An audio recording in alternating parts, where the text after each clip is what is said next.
Hey everyone, welcome back to John's Watch. Today I'm taking a look at a new game called Codex Lost. This game was released on Steam on November 14th, 2024. Its regular price is $32.50 Canadian or your regional equivalent, and it's developed by Free Mana and published by Jandusoft. This is described as the new open-world spellcasting action RPG. It's very much Dark Souls, but with an exclusively magic focus. There's no melee attacks, you just cast spells. And I love doing wizard spellcasting builds in Dark Souls and Elden Ring, so I was very interested in this. I vaguely remember Iron Pineapple took a look at the demo for this, I believe, in one of his Steam dumpster diving videos.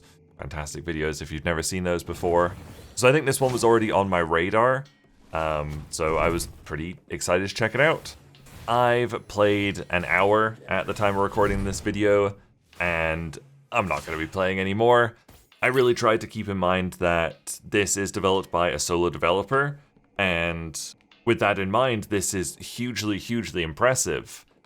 But that doesn't mean it's any fun to play, and unfortunately I didn't find it enjoyable to play at all. At the end of my 1 hour, I just Alt F4'd and uninstalled it and got right to doing this video.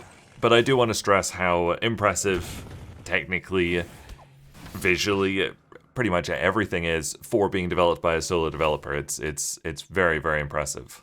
So like I said, you are a spellcaster. You don't have a sword and shield or anything. You do have a shield, but it's like a magic shield. It just basically does like a little sphere around you that blocks attacks.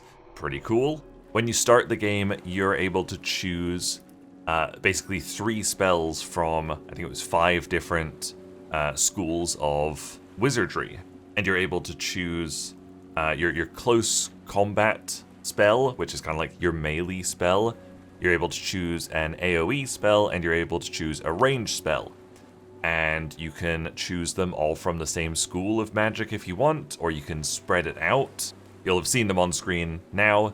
But the ones I ended up choosing was, I chose Arcane as my close combat melee spell, because it said that Arcane is kind of a jack-of-all-trades school. Basically, nothing is weak to Arcane, but nothing resists Arcane. So I thought that would be a good one to have on my melee attack, for lack of a better term for that one. I chose Ice as my AoE because it does little damage, but it can build up frost, I guess, on enemies. And I also chose Lightning as my ranged ability because it said it was high damage, but also a high mana cost. Thought that'd be good for ranged. And then, I can't remember if this was before or after you made that character. It does the introductory cinematic, and it was it was basically like scene for scene a copy of Elden Ring's opening, but like they just like changed a few words around here or there. It was insane. Like the pacing was exactly like the Elden Ring one. So it got to the part where in Elden Ring it lists all the like the heroes, like Sir Gideon Ofnir, the All-Knowing and stuff. And like when it led up to kind of the exact part in this game, I like shouted out, "The loathsome dung eater!" And then it literally started listing 5 heroes from this game. It was 1 for 1, just like the Elden Ring opening. Ridiculous. After that, you start up, you learn the controls and stuff, and then you get into the library, which is the central hub of this game.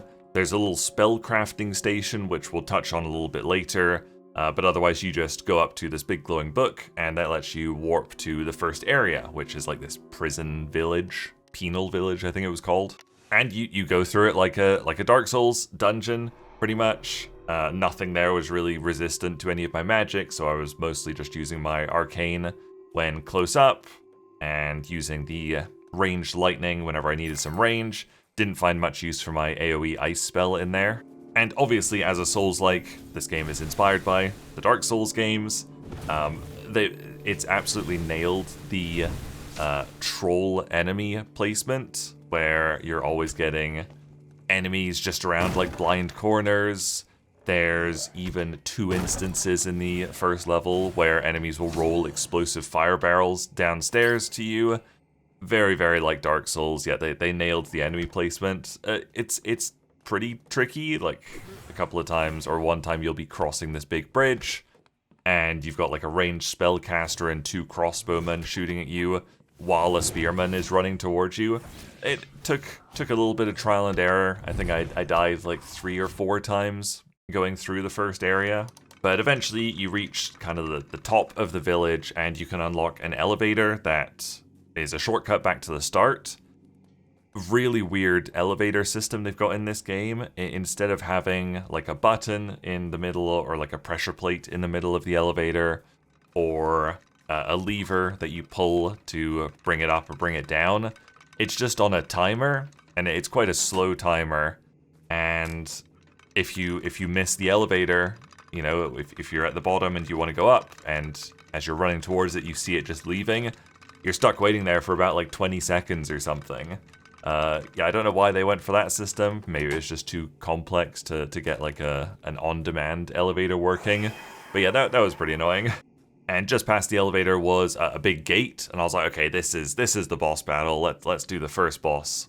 And so I, you know, went back to the hub, did my leveling, went to look at the spellcrafting, which I guess we can touch on now. You're able to craft a ton of different spells. For example, because I didn't take any fire spells, I was able to theoretically craft any one of like the starter 3 fire spells, but you need a ton of ingredients. You'll see kind of in the middle of the screen, it'll have all the ingredients you need.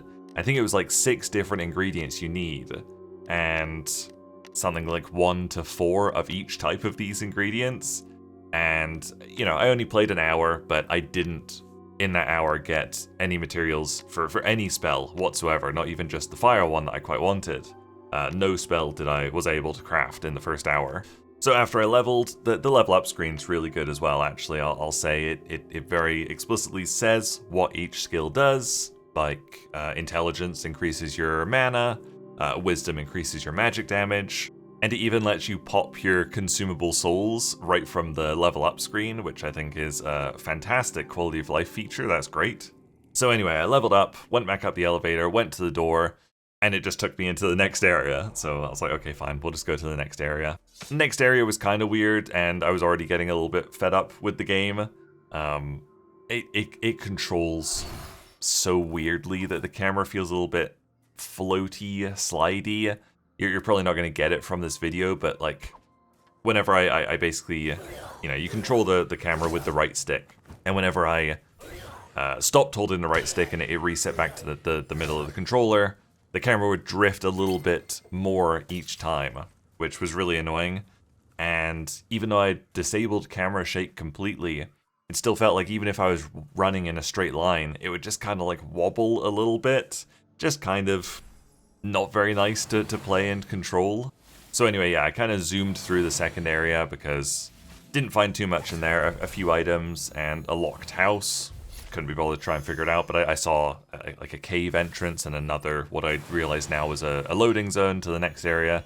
So I went in there, and I was in this almost completely pitch black cave. And there were like a couple of little corners that were lit up by torches, but like otherwise it was completely pitch black. And I was like, okay, if I don't find something interesting soon, I'm just done here. I like walked into the darkness and started getting attacked by things I couldn't see. Great design. And then I rounded a couple of corners and found a little message that said, stone enemies are resistant to lightning damage. And I'm like, okay, great, well, I know what spell I will not be using next. And I walked ahead, and luckily I found the first boss, which was, as you might have guessed, a stone enemy, basically a stone knight.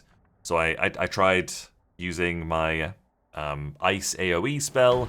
It just felt like the cast time was too slow for me to be able to really use it against the boss, so I mostly just used my arcane spell, and I did not beat the first boss. He basically two-shot me constantly, and like I said, I was already pretty much done with the game. Just getting two-shot by the boss, it was kinda hard to tell when I was being attacked a little bit. It's a little bit lacking in hit feedback, I think. but most of the time I died to the boss, I felt like, okay, yes, I've been hit once. Oh, no, I'm actually dead, because he'd got another hit off very quickly or something like that. And yeah, that's when I just stopped the recording and Alt F forward because I was done with it. So I think this game has some really neat ideas. The fact that it's just focused on magic is super cool. There's not many Souls-likes that do that. The fact that you can craft all these spells is awesome. I love that. What a cool idea. The fact that it's solo developed is amazing. It's very, very cool. But otherwise, I just didn't have any fun with this. It controlled weirdly. It's like a little bit janky, a little bit low budget in places. The UI doesn't look great, doesn't work great. Even on the options menu, I had to switch to my mouse because my controller just wasn't working for selecting certain options. I would also say that it looks like a little bit off sometimes, like especially in the starting area. Just something with the lighting makes it look so like, I don't know, kind of like washed out, not washed out, like blown out or something. I don't know. The second area looked very nice, and the village looked okay. But then when I got to the pitch black mine shafts, I was like, yeah, there's something kind of off with the lighting in this game. There's not a ton in the way of settings. I should mention that it's limited to just 60 FPS, which isn't great. At least it's not lower. You know, obviously I'd like it to be quite a bit higher than that, or have no limit. But yeah, it is limited to 60 FPS.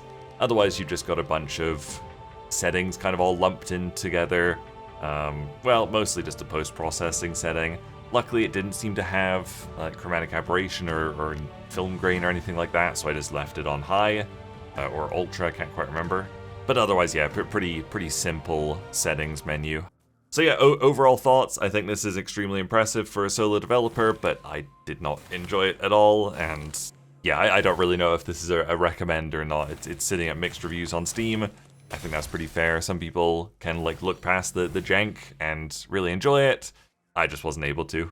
There you go, that was a look at Codex Lost. Thank you guys very much for watching. Make sure you leave a like and subscribe if you enjoyed this video, and I'll see you guys later. Bye!